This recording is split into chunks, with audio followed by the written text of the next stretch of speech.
I'm Nicola. I've been invited by Earth Hen Gleaners to make you a video on how to wash wool. I'm going to show you a hot water and soap scouring method that I originally learned from Lanolin Homestead in Manitoba when I worked there last summer. This is a method that's good if you want to get all of the grease off, so that your end result, this, is going to be completely ready for dyeing or for processing at a mill or for processing on your own if you don't want to work in the grease. We're going to take this wool, so this is my raw fleece.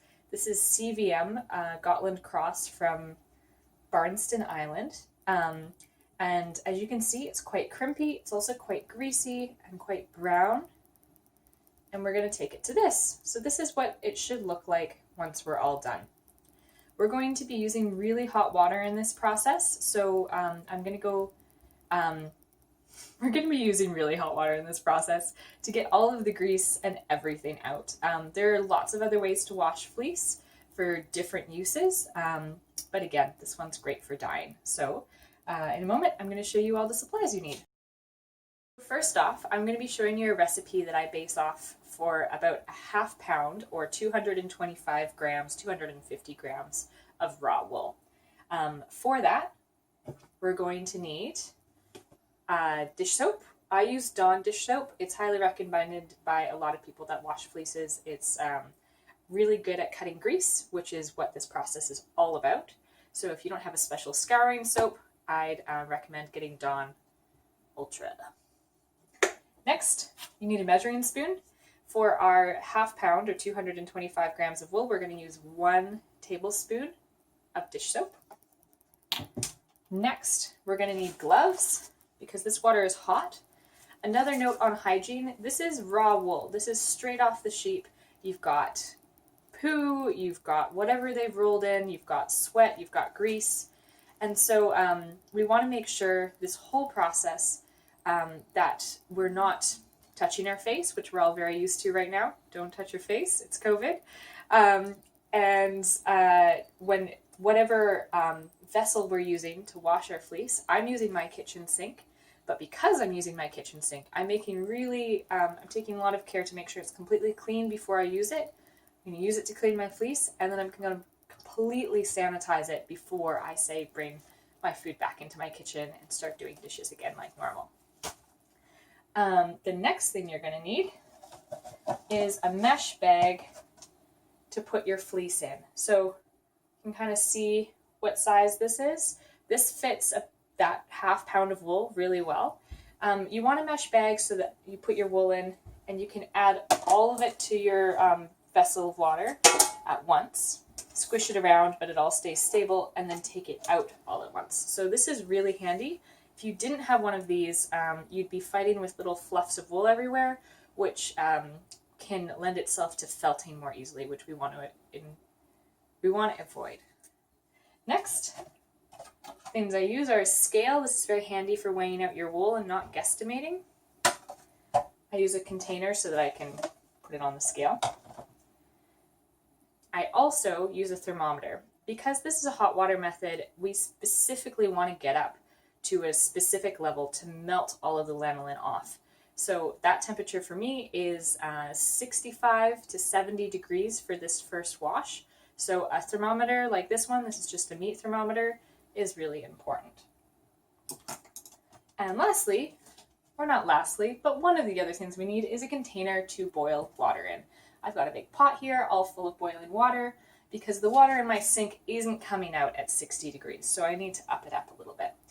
You can also use a kettle, of course, full of hot water, but depending on your the hot water coming out of your tap, you may need more than one thing of a kettle.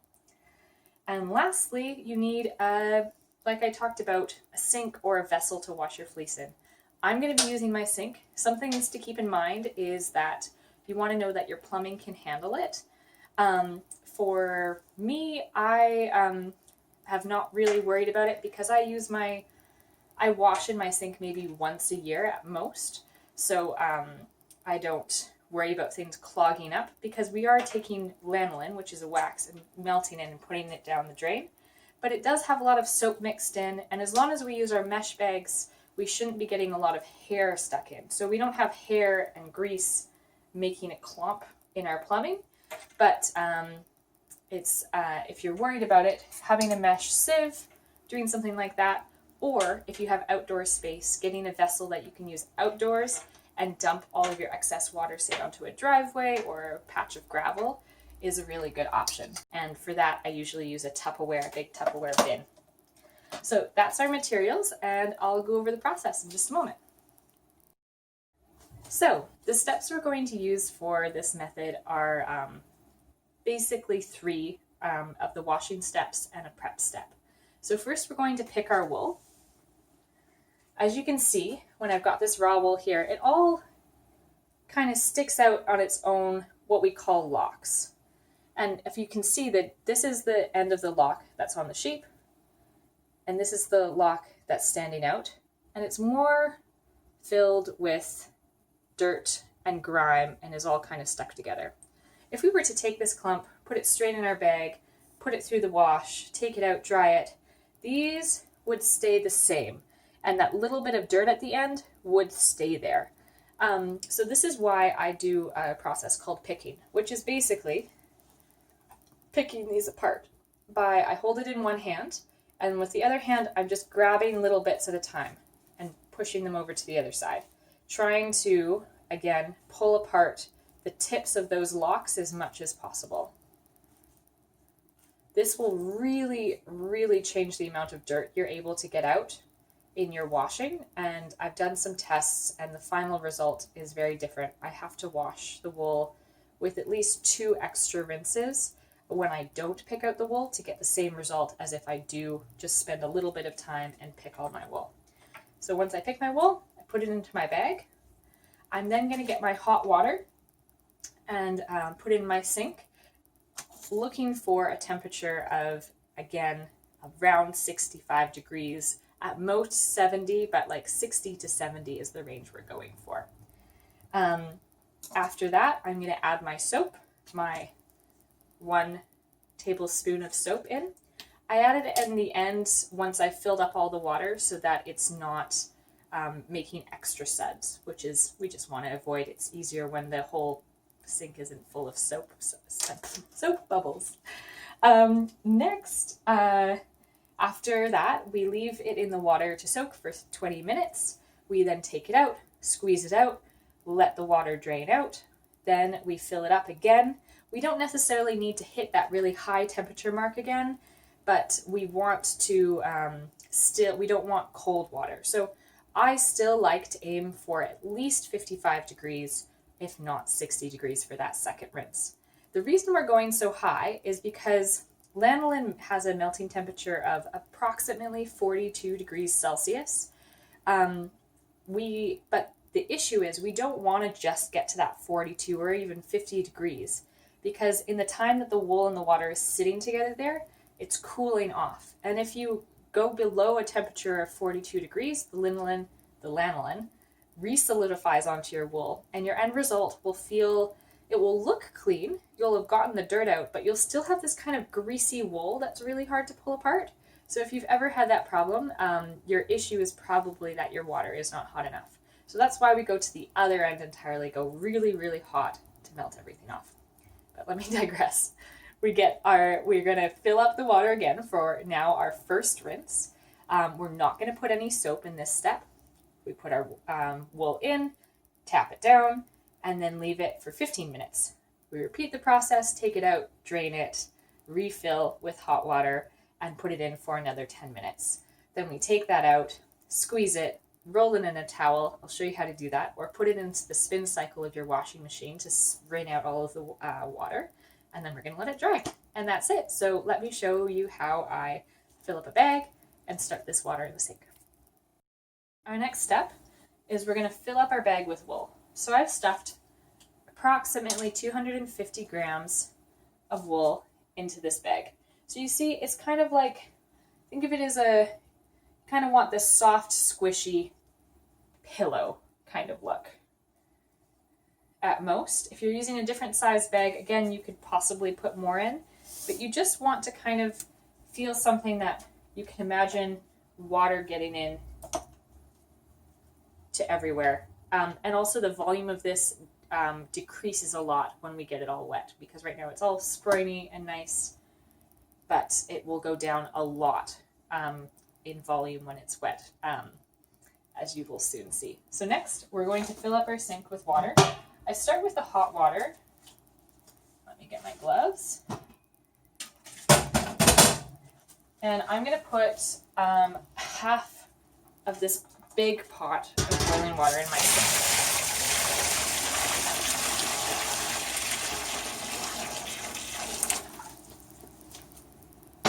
For our amount of wool, the volume of water we want to aim for is about 10 liters. So I've measured that in my sink already, so I have a little line to know where it is.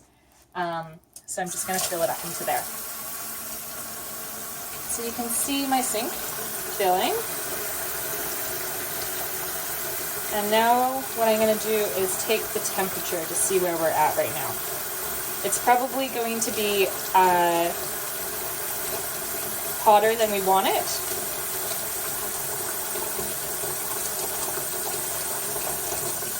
Yeah, we're at about 75 degrees right now with our hot water and a little bit of hot tap water. So I'm going to keep filling it up until we cool down to under 70. But again, that 65 to 70 is the sweet spot for this first wash.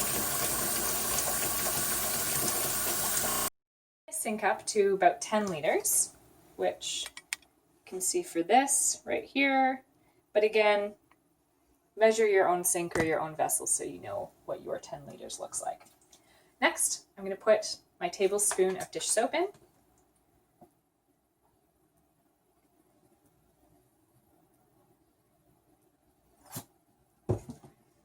And just put it into the water here.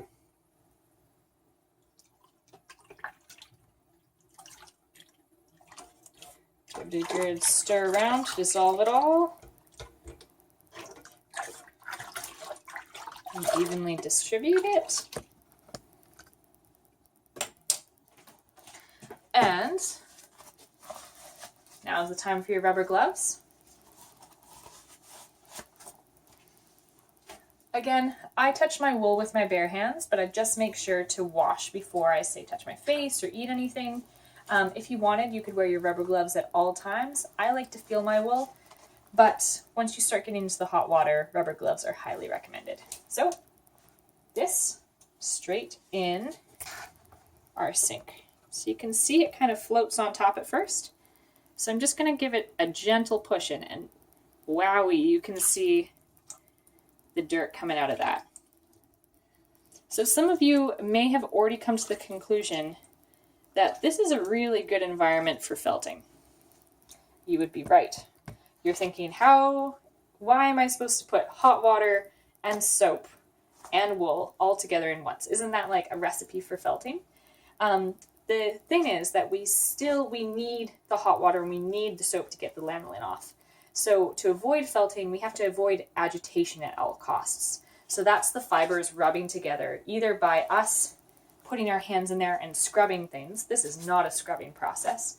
Or by us going from the super hot water to super cold water to, say, super hot water again. That, on a molecular level, is kind of the fibers are opening up. We're not a molecular level, but you know what I'm talking about.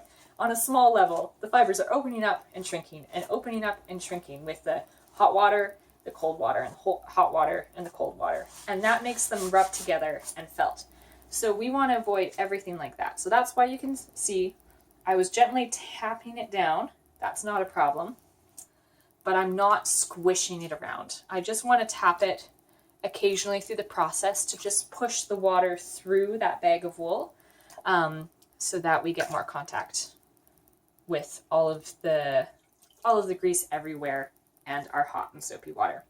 Now I'm going to leave this for 20 minutes. I'm going to set a timer and then I'm going to come back and drain it. Okay, so that's been 20 minutes now and it's time to take our wool out.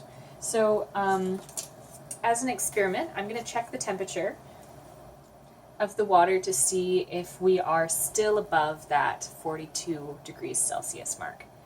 And we're at about 51 degrees. So again, I started with a good 65, 67 degrees and it's cooled down in those 20 minutes to about 51. So Again, good reminder about the temperature.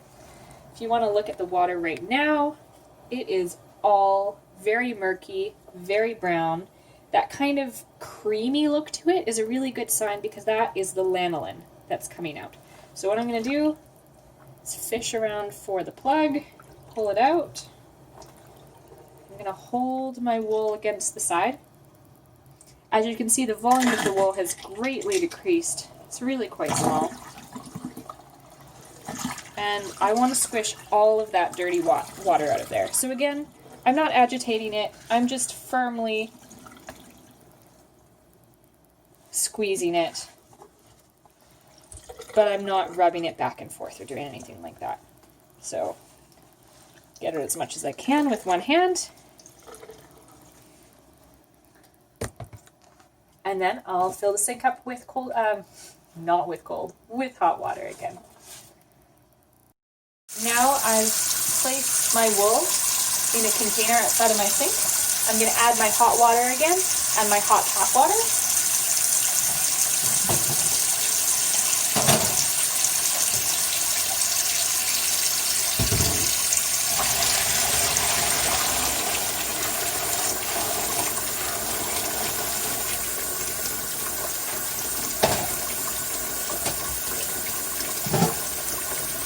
I don't need the whole amount. I'm going to leave a little bit for the last rinse. But let's check our temperature again.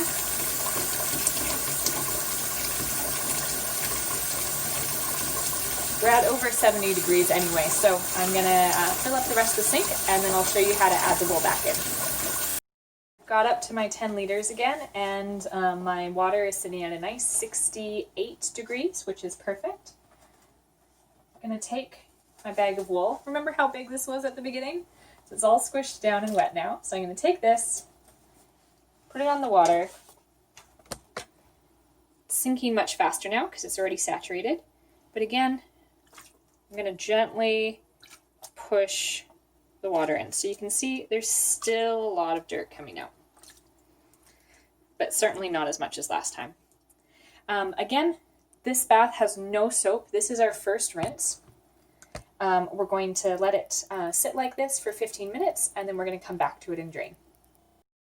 Our 15-minute timer has just gone off, so it's time to look at the color of the water and see what's happening with our wool. So, less dirt than before, still dirt, and still that creamy look too. So we're still getting lanolin out of here, which is great. I'm going to unplug this. If I can. Hot water and big gloves are, my dexterity is done for. There we go. So again, I just hold it out of the drain's way.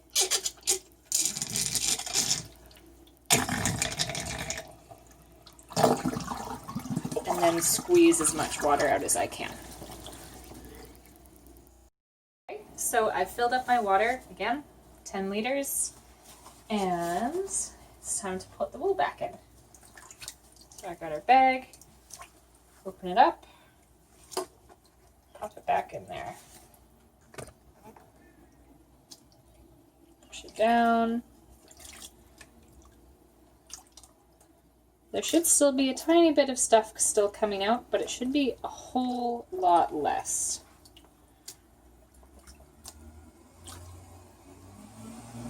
So, we leave this for 10 minutes and then take it out. 10-minute timer has just gone off, so it's time to look and see what our water is doing. We're looking pretty good, I think. This definitely looks clear enough for me. I can see right to the bottom. Remember when we couldn't? And there's no major color anywhere. So I would say this is good to go. So I'm going to drain it and squeeze it out. The next step we do is we want to get as much of this excess water out of the wool as possible. Wool holds an incredible amount of water. So the best way to do this is, if you have a washing machine that you can just put on the spin cycle is you put your bag of wool or your couple bags of wool if you've been doing multiple of these. You put it in and you put it on the spin cycle and it just wrings all the water out. That's really awesome. I don't have that in this apartment, so what I do instead is I roll it up in a towel or a couple towels. So this is my bag of wool, and I'm going to lay it down on this towel I have here, which I'll show you here. So I'm going to lay it down like this and roll it up like a burrito and then stomp on it. So let me get to that. This is our final step. I've got a towel here. I'm going to fold it over the end of my bag, and then I'm going to roll everything up. And then what you want to do is squeeze all of this. I usually step on it. Of course, I'm going to get my socks wet here, but it's all good. Stomp, stomp, stomp.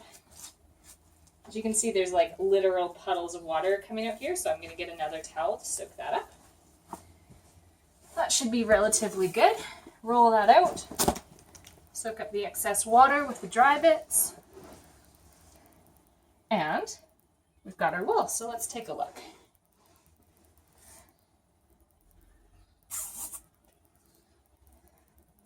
Nice, clean wool, just like I said we'd have.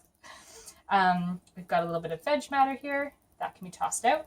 Now what I do is either lay this out on another piece of cloth, on a towel, on a tarp, somewhere sunny, somewhere warm is great. I have one of those clothes racks, and I put a light piece of fabric everywhere so that the wool doesn't fall down, and I just lay it on there.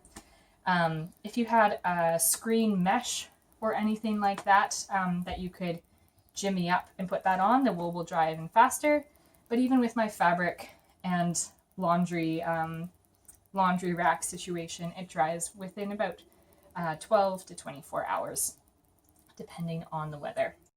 Just a note, sometimes when you're after your third step, your final rinse, you won't get that clear water that I did. So what you want to do instead is just do another one exactly like that. Hot water, 10 minutes. At that point, in my experience, the water should be clear if it wasn't clear on the final rinse you were supposed to have. And that's it. Enjoy your clean wool.